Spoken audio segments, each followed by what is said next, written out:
Hello guys, welcome back to जिक्रास world. आप सब कैसे हो, कहाँ से हो, कमेंट सेक्शन में ज़रूर बताना। सो गाइस, मैंने आपको इससे पहले वाले व्लॉग में बताया था कि जिक्रा को कितनी दफ़े एडमिट किया, उससे क्या क्या सहन करना पड़ा, क्या क्या उसके साथ हुआ और कितनी बार हमारे घर पे आई, फिर से उसको एडमिट करना पड़ा।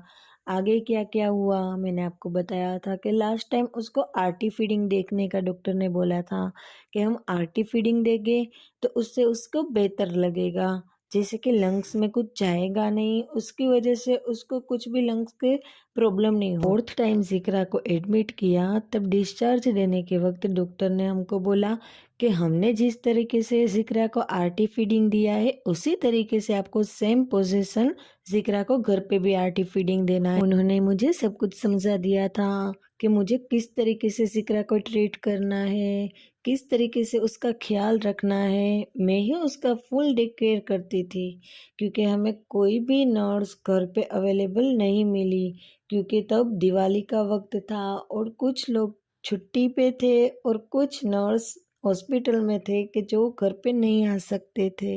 डिस्चार्ज देने के वक्त हमने घर पे सब कुछ सेट कर दिया था, जैसे कि ऑक्सीजन और मॉनिटर और आरटी फीडिंग के टोटली सारे गैजेट्स। जिक्रा को बार बार O2 की ज़रूरत पड़ती थी तो डॉक्टर ने बोला कि O2 कितना देना है, किस तरीके से देना है, कितने वक्त के लिए देना है, उसको सब कुछ मैनेज करने का मुझे डॉक्टर ने समझा दिया था। इसीलिए मैं फुल टाइम उसके पे ही नज़र रखती थी, क्योंकि घर पे हम एम्बुलेंस में आए थे, घर पे सबको बोल दिया था कुछ घबराने वाली बात नहीं है, लेकिन उसको एम्बुलेंस में ला रहे हैं क्योंकि डॉक्टर ने कहा था कि किसी भी वक्त उसको ऑटो की ज़रूरत पड़ सकती है, इसलिए आप घर पे भी सब कुछ रेडी ही रखो। घर पे मेरे भाई ने बहुत सारे ऑक्सीजन की बोतल मंगवा लिए थे क्योंकि जिक्रा के एक बोतल एक रात में ख़त्म हो जाता था। मतलब घर पे ऐसा हुआ था क्योंकि वो जो बोतल थी वो लीकेज हो जाती थी, हमें उस टाइम कुछ समझ नहीं आ रहा था। इस टाइम तो डॉक्टर ने खुद बोला था कि अब ऊपर वाला करे कि आपको नेक्स्ट टाइम ना आना पड़े हॉस्पिटल, कुछ ऐसा ही जरिया बन जाए कि जिक्रा को फिर से कोई दिक्कत ना आए। कि जिक्रा को नाक में एक तो O2 प्लस आरटी फीडिंग, उसको नाक में से वो नली डाली थी क्योंकि उसको जो मुंह से हम मिल्क वगैरह देते थे वो तो कुछ खांसी वगैरह आता था तो तुरंत ही लंग्स में डाइवर्ट हो जाता था, उसकी वजह से उसके लंग्स में बहुत प्रॉब्लम हो जाती थी because of the preterm baby. घर पे आके मैंने उसकी बहुत अच्छे से केयर की, जैसे कि 2-2 कलाक में उसको अलग अलग तरीके के नेब होते थे, जैसे कि अभी एक नेब दिया तो 1 घंटे के बाद दूसरा नेब देना है, इसी तरीके से 2-2 घंटे के गैप में ऐसे 3 नाश देने थे, ऐसे 3 टाइम थे। तो वो जो नाश बनाने का होता था वो बोतल के साथ था कि कोई एक इंजेक्शन है तो उसे उसके साथ कितना वो वाटर ऐड करना है। फॉर एग्जाम्पल कि एक नेब है तो उसके अंदर एक बोतल इंजेक्शन कितने ml डालना है, तो उस तरीके की सारी तैयारी करनी, क्योंकि 2-2 कलाक में एक नाश देना था, ऐसे 3 टाइम था तो पूरा दिन मेरा वो नाश देने में जाता था क्योंकि 4-4 घंटे को हमें वो शुरू ही रखने थे, उसके हिसाब से उसके लंग्स एकदम फूले हुए रहे। तो रात को भी मेरी यही सारी प्रोसीजर शुरू थी, जैसे कि रात को 12 बजे दिए तो सुबह में 4 बजे देना है, फिर 8 बजे देना है, ऐसे 3 नाश होते थे। नाश देने में जिक्रा बहुत परेशान करती, प्लस जिक्रा की आरटी फीडिंग में ऐसा होता था कि उसे मुंह से दूध लेने की आदत हो गई थी, तो डॉक्टर ने बोला कि अब आरटी है तो हम उसे सब्र नहीं आएगा, उस वजह से डॉक्टर ने उसे वो जो टोटी होती है वो चूसने के लिए दी थी, तो वो हम देते थे। फिर मैं एक बोतल एक कटोरे के अंदर उसका दूध लेती थी, दूध के साथ में वो इंजेक्शन से कितने ml, जैसे कि 12 ml देना है तो 3-3 ml करके उसको डाइवर्ट करने का, फिर वो आरटी होती है उसके अंदर 2 ml का इंजेक्शन लगाने का, उसके अंदर हम वो इंजेक्शन धीरे से एकदम प्रेस करने का डॉक्टर ने बोला था ताकि उसे खांसी ना आए। और आरटी के अंदर कैसे पुश करके धीरे धीरे डालने का वो भी मुझे डॉक्टर ने सिखा दिया था कि धीरे धीरे उसे मिल्क देना है, उसे बर्फिंग करवाना है, फिर उसे सुलाना है। उसी तरीके से कंटिन्यू 2-2 कलाक को ज़िक्रा को एकदम कंटिन्यू से मिल्क देना है, लेकिन 2-2 कलाक के गैप में। जैसे कि 4th टाइम ज़िक्रा को जब डिस्चार्ज दिया था, तब डॉक्टर ने बोला था कि उसको 12 ml ही तक सिर्फ पहुंचा था। तब ज़िक्रा कम से कम 6 महीने की हो गई थी। हाँ, डॉक्टर ने बोला था कि उसे सिर्फ 12 ml ही देना है। उसके बाद आप जब चेकअप के लिए आओगे तब हम बोलेंगे कि उसे ठीक से हजम होता है तो ही हम बढ़ाए। मेरे मम्मी पापा सिर्फ और सिर्फ मेरे में ही फोकस थे। वो उनकी लाइफ ही भूल गए थे। सिर्फ मैं और ज़िक्रा, उनकी क्या चॉइस है, क्या है, कुछ नहीं। उनका बर्थडे, एनिवर्सरी सब हम में ही गया। मेरे भाई का बर्थडे, नवाज का बर्थडे, इनफैक्ट मेरा बर्थडे, सब कोई भी, मेरे भाभी भाई कोई भी अपना बर्थडे सेलिब्रेट नहीं करते थे। बस सिर्फ केक कटिंग कर लेते थे, क्योंकि ज़िक्रा की ऐसी पोजीशन देख के किसी को भी मन नहीं होता था कि हम कुछ करें या फिर कहीं बाहर जाए। किसी को कुछ मन नहीं होता था। दूसरे सब बच्चों को देखकर मुझे भी ऐसा होता था कि मेरी बेबी कब नॉर्मल होगी। उसको O2 और आरटी देख कर के उसका पूरा चेहरे पे नड़ी नड़ी नड़ी लगी। और ज़िक्रा इतनी शरारती थी कि वो जब वो कांच की पेटी में थी तब भी वो इतने पैर मार मार करके ऊपर के जो प्लास्टिक है वो तोड़ देती थी। और अभी वो जो मेरे हाथ में है आरटी फीडिंग के साथ, तो पूरे का पूरा आरटी खींच लेती थी। वो नड़ी है वो नाक में से निकाल देती थी। कई बार तो मुझे हॉस्पिटल कई बार जाना पड़ा मेरे भाई को लेकर के जल्दी से हम हॉस्पिटल जाते, उसको फिर से आरटी चढ़ा देते थे वो लोग।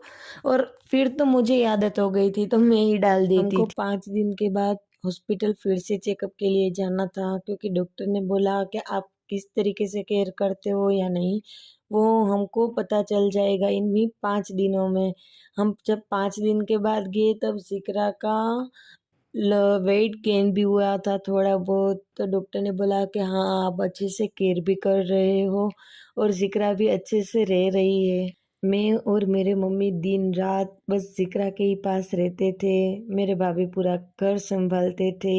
ये लोग सब अप डाउन करते थे, लेकिन हम लोग ज़िक्रा को नॉर्मल बेबी की तरह ही ट्रीट कर रहे थे। को खेल लगाना, उसके साथ बातें करनी, उसको चेयर पे बिठाना, उसे मुस्कुराना, सब कुछ नॉर्मल बेबी की तरह ही हम लोग कर रहे थे। भाई का बेटा है हसनैन, उसको देखकर ज़िक्रा बहुत मुस्कुराती थी। वो जब सुबह उसके कमरे में से उठ कर के आता था, उसे देखकर वो खिलखिला जाती थी। दोनों ही हंसते थे, बहुत शरारत करते थे दोनों। जब ज़िक्रा का O2 डाउन होता था तब ज़िक्रा पूरी रात उसे खांसी आती थी। वो सो ही नहीं पाती थी बिकॉज़ कि उसे O2 डाउन हो जाता था। हमें मॉनिटर रखा हुआ था, इसलिए समझ आ जाता था कि अगर 80 से नीचे उसे जाए तो हम समझ जाते थे कि ज़िक्रा की तबीयत लो है, क्योंकि उसकी जो चेस्ट होती थी वहाँ पे उससे डीप जो वो ज़रा खाड़े दिखते थे, वो ज़रा राउंड शेप हो जाता था। लेकिन मेरी ज़िक्रा हमारे लिए बहुत ही लकी थी, क्योंकि ज़िक्रा के आने से ही, उसकी खबर आने से ही नवाज़ के प्रमोशन शुरू हो गए थे। नवाज़ के बर्थडे के दिन हम कहीं पे भी नहीं गए, सिर्फ ज़िक्रा को लेकर के हम दरगाह पे सलाम करवाने गए थे। तब हम उसे फर्स्ट टाइम गाड़ी में बिठा करके गए थे, कहीं पे लेके गए थे।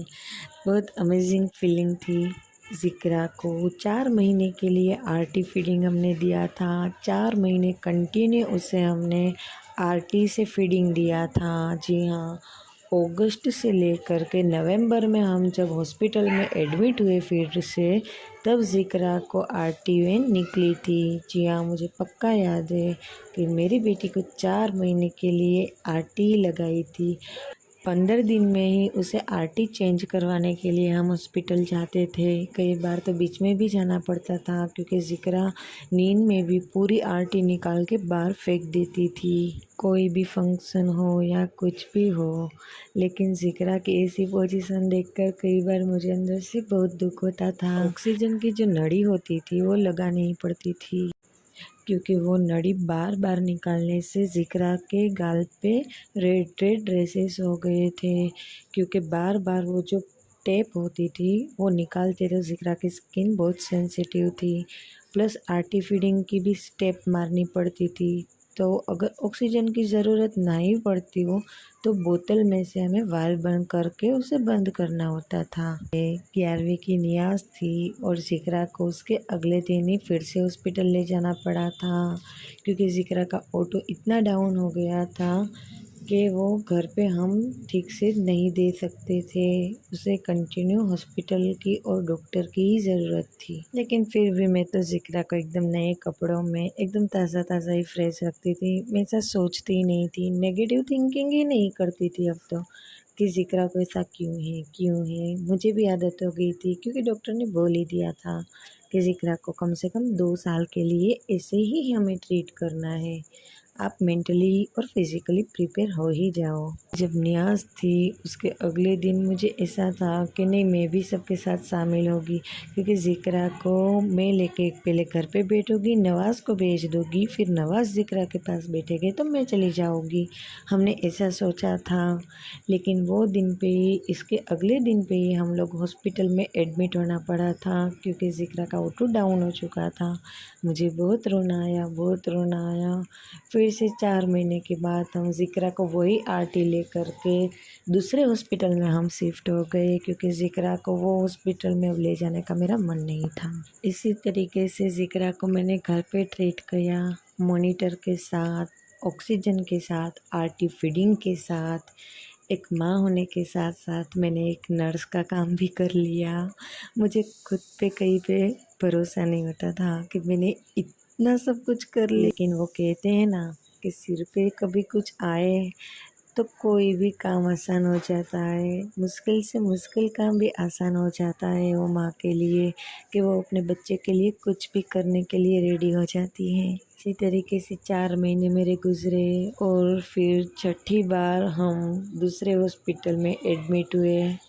और फिर ज़िक्रा को क्या हुआ, कैसे किया वो हॉस्पिटल में से डिस्चार्ज, वो जर्नी क्या रही दूसरे हॉस्पिटल की, वो मैं आपको फिर कोई व्लॉग में बताऊँगी। क्योंकि वो जो हमने 5 महीने जिस हॉस्पिटल में बिताए, उस हॉस्पिटल में अब मेरा जाने का मन नहीं था। भले ही वो डॉक्टर बहुत ही अच्छे थे, लेकिन सब लोग कह रहे थे कि अब कोई हॉस्पिटल चेंज करो।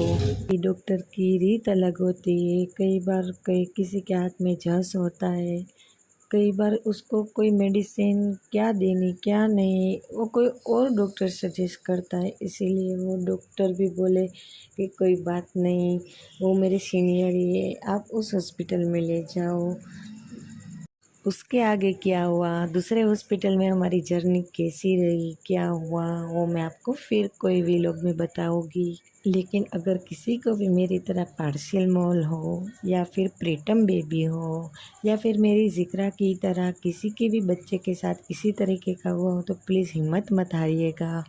आप बस एक खुदा पे भरोसा रखिएगा कि हाँ, मेरे बच्चे को अच्छा हो ही जाएगा। बस ऊपर वाले पे भरोसा रखो और हार मत मानो। अगर आपको हमारी ये जर्नी का वीडियो अच्छा लगा हो तो प्लीज़ शेयर करें, सब्सक्राइब करें और बेल आइकन को प्रेस करें। Thank you.